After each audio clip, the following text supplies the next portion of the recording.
Hi, and welcome back to How to Channel, this series of videos that I'm doing here on YouTube. I'm Karen McMullen, and welcome to my YouTube channel where I share channeled guidance and human design to help you really get clear on who you are and what you're here for. The question I want to answer today is, should I channel? Should I channel? And chances are the fact that you're even watching this video, or especially if you searched it, that you might actually want to channel. You might have this desire to channel. You might have had this kind of tap on the shoulder that you want to channel. And if you do want to channel, that's a pretty good indicator that you should channel. Now, there's really no right or wrong, and at the end of the day, a desire to channel is really, to me, just indicating that you have a desire to connect with your higher self and a higher truth, your divine counterpart. You want more spirituality in your life, and that is so beautiful. Maybe you want to feel more certain and more confident about your direction in life, and you are lacking some clarity. So, a desire to channel, to me, is just a beautiful thing. The only exception to that would be if you're trying to escape reality in some way. So sometimes people that desire to channel are victims of abuse or trauma, and because their human self, their separate self, their ego identity is suffering, and they're feeling pain inside, and they have a deep pain. Sometimes they're trying to escape that pain by looking outside themselves to, almost like the parental figure that they didn't have.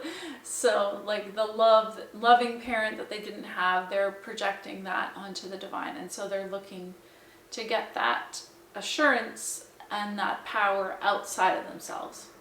So that can be like a less healthy reason to want to channel. But even if that is the case, hopefully all the roads lead to Rome, where you're still going to be guided back to yourself eventually, as long as you don't become very disembodied and kind of up in the clouds.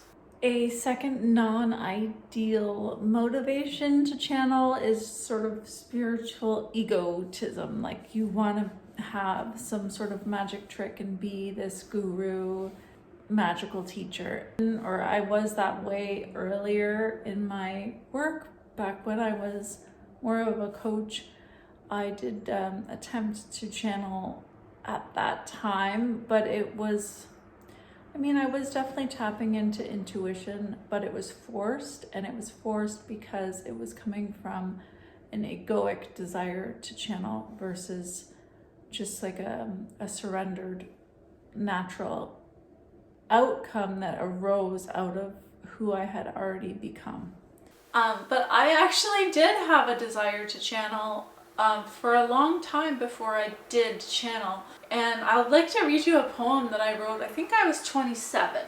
So I started actually channeling when I was about 37, I think, so 10 years later. But this is a poem I wrote when I was 27, called The Hollow Bone. In my dream, God asked me to become an empty vessel, to drain my ship of my remaining content, drop by drop, until I am dry and hollow, a bone, cleared of substance, a space framed.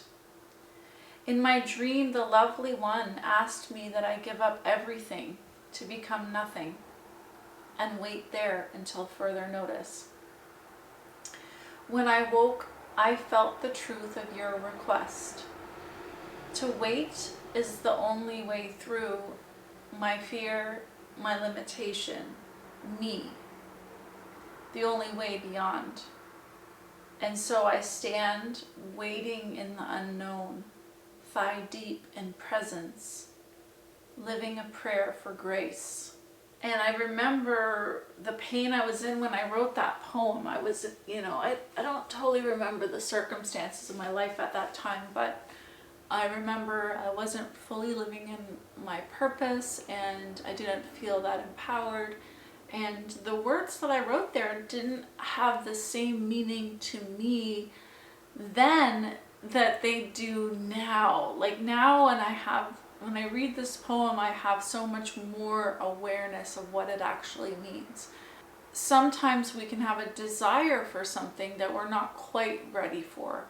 And that was the case at this time, you know, at that time in my life. And when I did want to channel, I wasn't quite ready for channeling. So there was a preparation process. And I think that's something very, very important to allow, is the process of preparation, and to know that it really can't be forced and it shouldn't be forced.